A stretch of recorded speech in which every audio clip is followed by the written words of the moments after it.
derrière moi, on est à la réception des tournesols ce matin. Donc des tournesols qui ont été fauchés vendredi dernier, sachant qu'on est aujourd'hui mercredi. Donc des tournesols qui ont été réceptionnés il y a à peu près 5 jours et qu'on essaye d'écluser au fur et à mesure des capacités du séchoir. Donc c'est une année exceptionnelle en termes de volume. Tout simplement, on va récolter à l'échelle du groupe EMC2 environ 30 000 tonnes contre 10 000 tonnes l'an dernier qui était déjà une année assez élevée en termes de volume. On a dû redoubler d'efforts en mobilisant plusieurs séchoirs. On a celui de Bras-sur-Meuse, donc sur lequel on est aujourd'hui. On a notre séchoir de Metz et le séchoir également de Belleville. Donc là on est en équipe de 3-8, 24 heures sur 24. Et on est à peu près à 20 tonneurs, un camion par heure, donc ça fait 24 camions par jour, quoi. Alors là il faut compter une bonne demi-heure pour vider un semis de tournesol.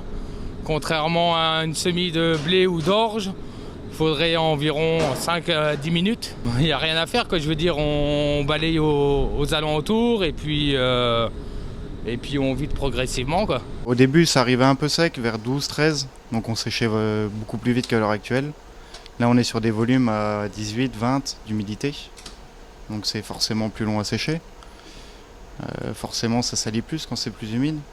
Donc il y a une grosse partie nettoyage à faire aussi une fois par semaine. Le tournesol, c'est une marchandise dangereuse. On en a fait les frais la semaine dernière puisque notre séchoir de tournesol à Metz a été touché par une petite avarie, un début d'incendie qui fait que depuis plusieurs jours, on a une capacité de séchage limitée.